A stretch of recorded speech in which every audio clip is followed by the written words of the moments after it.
Nagre-request ang taong bayan ng hair follicle test. Ang sagot ng kupal, bakit? Hair follicle test is not connected to public office and public trust. Bantakin mo yan. So pati yung public office sa public trust, meron na silang ibang pagkaka-definition. Ganyang kakupal ang mga yan. So lahat binabago nila, naaayon sa liking nila. O ganyan kasi kapag ka mga oligarko yung mga bilyonaryo, ganyan yan. Kung ano yung ginagawa nila, yun yung tama. Kung ano yung ayaw nila, yun yung mali. At kapag ayaw nila, ginawa mo, gagamitin nila yung kanilang kapangyarihan, yung kanilang yaman para mapigilan kang gawin yung mga bagay na ginagawa mo dahil ayaw nga nila yun. Sabi ko nga sa inyo, ang lalakas mag-trip netong mga to. Sobrang bad trip. Oo. Hindi ba? So, eto ngayon, mga bossing, merong, matagal na kasi itong balita na ito Sabi ko nga sa inyo, sobrang tagal na nitong balita na ito at hindi natin sinasakyan ito kasi nga, walang ebidensya. Sige, sabihin na natin, nung una tong inilalabas ni Maharlika, hindi natin talaga to kinakagat. Oo, di ba nga, sabi nga nila baka mga pakawala na kayo ni Lisa. Kaya hindi nyo tinatapik yung mga expose ko tungkol kay Lisa. Kasi kaming mga banateros, mas gusto namin yung meron ng ebidensya. Meron ng mga dokumento na lumalabas, lalong-lalo na kapag ni-report na ng media. Kasi syempre, bagamat banas tayo sa mga media na yan, yung media somehow, ano yan, kumbaga, noon pa man, may mga reputasyon na yung mga yan. Dati, yung kanilang kredibilidad napakataas. Ngayon, yung kredibilidad nila, depende na lang doon sa mga nagbabayad sa kanila.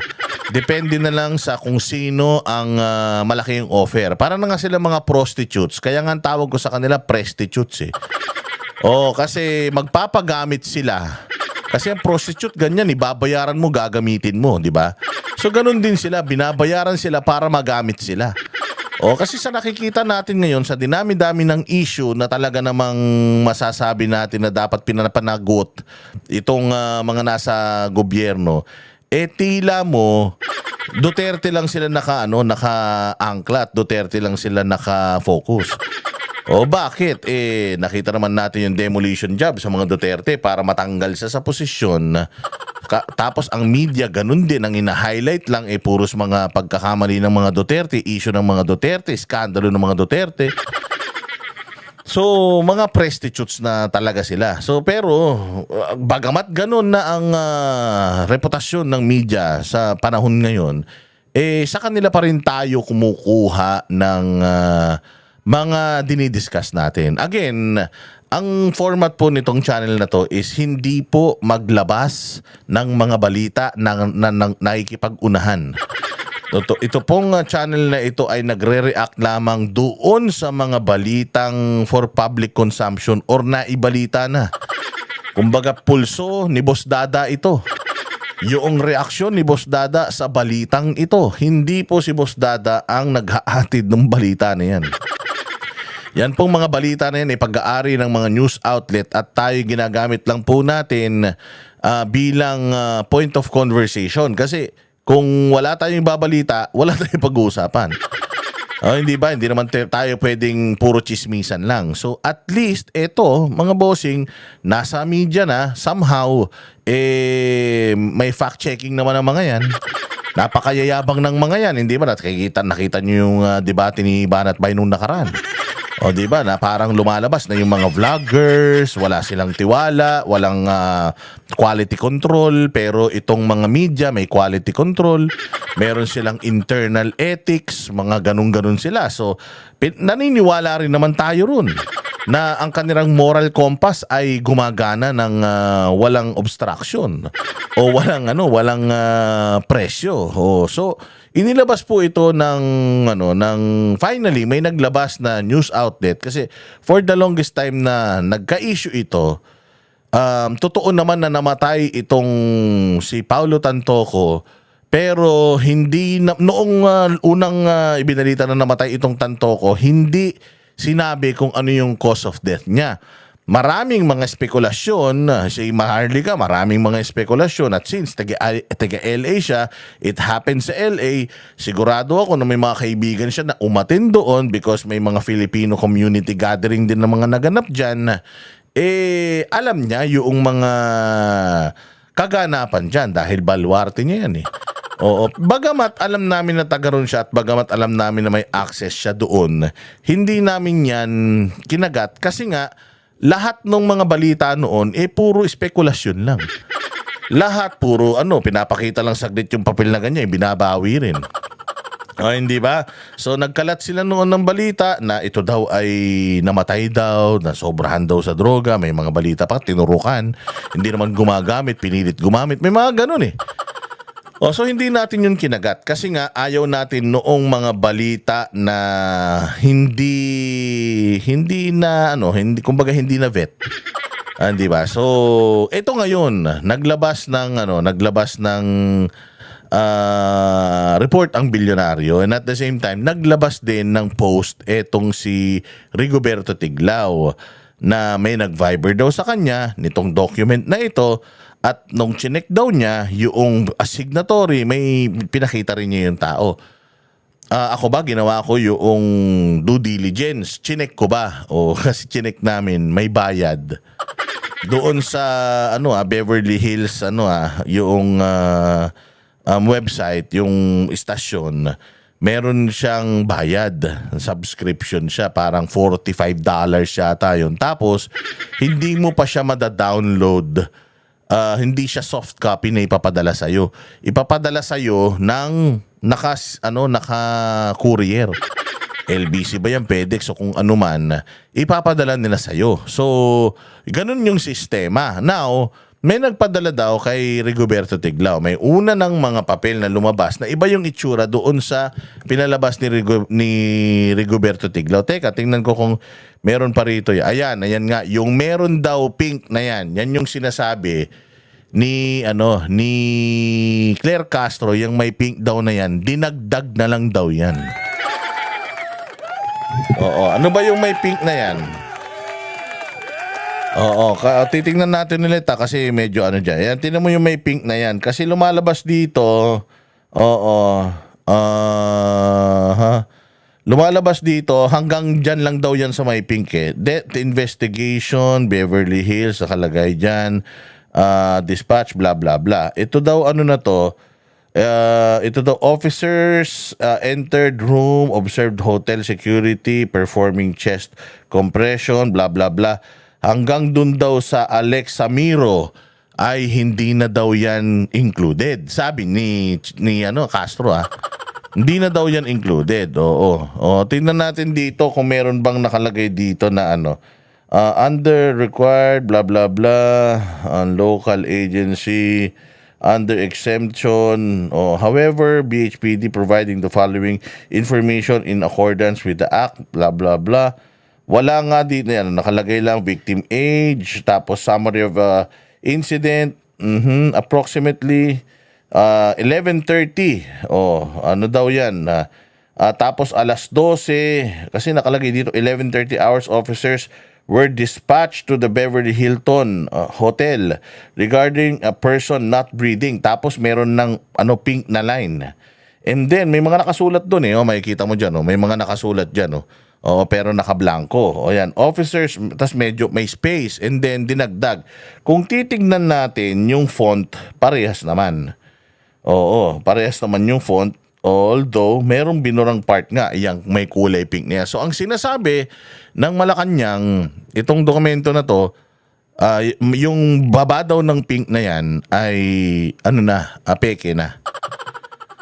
Peke na daw ito. At yan na nga, mayroon pang pirma kung sino yung police na mayroon pang police na or yung investigador na nagpirma. Ang pangalan, Donna Corsi, number 826. So, di natin alam kung ano yung numero na yun. Now, yan ang sinasabi ngayon ng Malacanang na peke daw itong kumalat na na ito, na dokumento na ito. chine-check ko yung post ni Rigoberto Tiglao, ang parang hindi naman niya sinasabi that this is confirmed.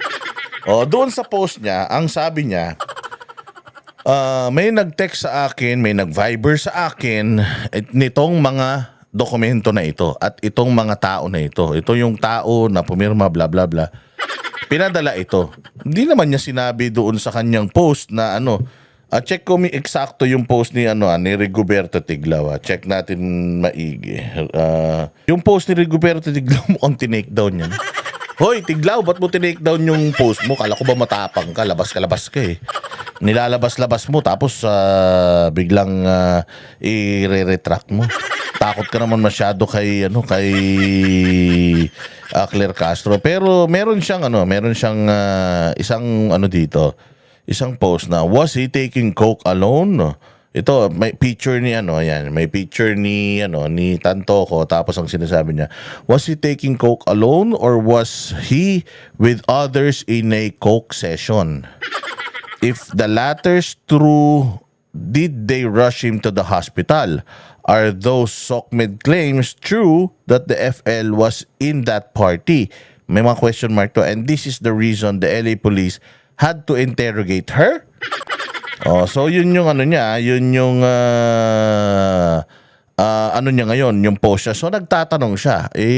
Nung nakita ko rin naman yung post na yan ni Rigoberto Tiglao, sa kanya ko nga kinuha yan eh.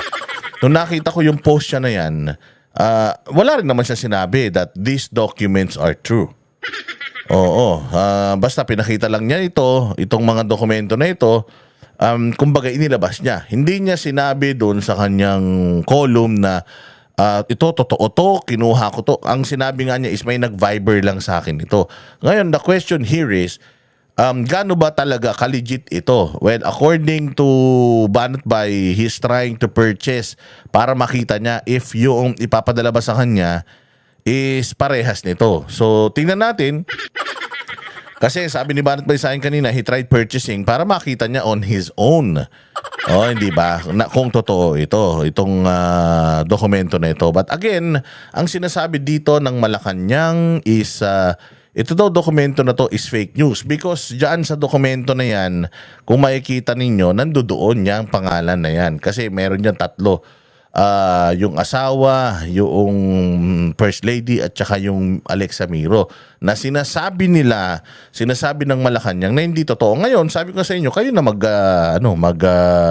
isip or kayo nang bahala kung kanino ba kayo maniniwala. Kasi nga matagal na tong issue, hindi na pag-usapan. Ngayon, lumabas itong mga dokumento na to at saka ang tanong, hindi naman ito yung ginamit ng bilyonaryo eh. Hindi ito yung ginamit ng bilyonaryo na reference para dun sa kanilang balita. Meron ding sariling kumbaga reference yung bilyonaryo na kaya nila ibinalita. So ang tanong, saan nakuha ng bilyonaryo yung kanilang nireport tungkol dito? Kasi nung nireport ng bilyonaryo, saka lang nag-report itong si Rigoberto Tiglao or naglabas si Rigoberto Tiglao ng kanyang post. So tayo naman, ang ginawa natin, katulad nga ng sinasabi ko sa inyo, disclaimer lang, noong una, lumabas ito, hindi natin to pinick up, but ngayon, may mga lumalabas ng ganito, nagtatanong din tayo.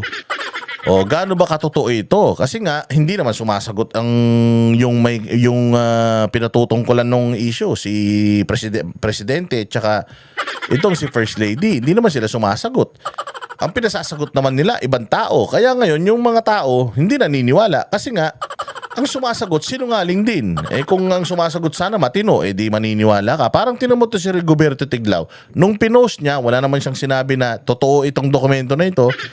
Nung pinost niya yon, naniwala ang tao sa kanya. Or, inisip ng tao na ginawa ni Rigoberto Tiglao yung due diligence, di ba? Ganun ka-reputable si Rigoberto Tiglao. Dito kasi sa Malacanang, kapag wait lang kapag itong mukha na to ang bumungad sa'yo, ayan, hindi, mabibwisit ka rin. Alam mo, fake news peddler to eh. So lahat na sasabihin nito, alam mo, hindi totoo. Kasi nagpapakalat ng peking balita to eh. Ito nga yung nagbabalita na si Pangulong Duterte daw. Si Pangulong Duterte daw nangako ng 7 pesos na bigas. Nahuli siya doon, no? Di ba? Nganga siya. O dito mo, nakakita mo rin itong fake news nito. Nagbabalita. Tapos pagtingin mo nung kalahati, kaya palang kapal-kapal nung papel, yung kalahati para puro blanco. Di ba, maniniwala ka pa ba sa ganitong klase ng tao? Di ka ba nahihiya na spokesperson mo ganyan ka tolongges, di ba? Kaya ngayon, sumagot sila at sinagot na nila.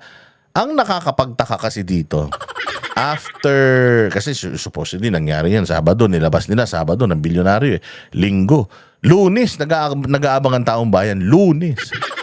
So imaginein mo, yung araw na lumabas ito, Saturday, Sunday, Monday, 3 days. Sa pangatlong araw, sumagot lang yung bagong PCO chief na no comment. Hindi sila magko-comment because it's a private matter. O siguro, hindi siya ganun kagaling magsinungaling. Kaya, ipinasa nila sa pinakamagaling magsinungaling, which is itong babaeng to. Kasi siya nga po ang tagapagsinungaling ng Malacanang. Hindi po siya tagapagsalita. Tagapagsinungaling po dahil karamihan sa mga sinasabi nito kasinungalingan. Actually dito nga sa sa press briefing na to may mga inuulat siya dito. Sabi ko nga sa inyo, pag nagpe-press briefing yan, mga first nag-uulat yan. Walang tinatanong tungkol sa inuulat niya. Ang tinatanong, ibang bagay. So, ibig sabihin, walang interesante na ipinapakita ito sa press briefing niya. But, excited talaga lahat ng Pilipino sa press briefing niya ngayon kung papaano niya sasagutin etong issue ng Tantocos death.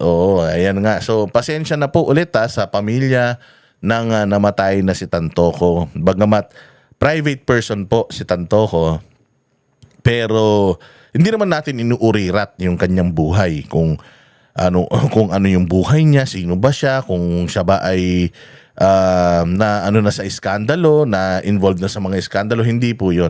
Kaya lang naman po natin pinag-uusapan itong yumaong kapamilya ninyo dahil meron ngang mga balita na inuugnay ang gobyerno sa kanyang pagkamatay. Kaya gusto rin nating malinawan kung dapat ba ito pabayaan na natin sila mag-mourn privately o dapat nating siyasatin. Kasi nga, di umano, according to the reports dyan ng bilyonaryo, part daw siya ng entourage. So kailangan nating malaman if he's part of the entourage. Concern tayo being being yung kanilang pagpunta doon sponsored ng pamahalaan, taxpayers money yung ginamit nila diyan. So nagkaroon tayo ng interest kung anong nangyari talaga diyan. Pero hindi po natin dinidisrespect yung kanyang pagkamatay, hindi natin dinidisrespect yung kanyang pagkatao, yung kanyang memories. Nagkamali lang siya ng sinamahan. Kasi may mga video na lumalabas na kumakanta pa siya ng I Will Survive pero hindi siya nakasurvive. Nadali nga siya o na-overdose nga siya. Pero doon, di umano kasi parang lumalabas dito sa sinasabi ng Malacanang, hindi, parang tinatanggal nila yung claim na siya ay na-overdose. So, doon ngayon magkakaalaman baka sa mga susunod na araw meron talagang mag-challenge na mga netizen at mag-imbestiga on their own and makita kung ano talaga yung eksaktong laman ng report diyan sa nagkandak ng autopsy ba yan? O nagkandak ng investigation. Ang boses ng masa hindi natatakot. Katotohanan lang, di kami nalulunod. Walang bahid ng sismis, lahat ay totoo. Kahit sino ka pa, pag mali ka babanatan ka. Walang pinipili kulay, wala kaming kinikilingan.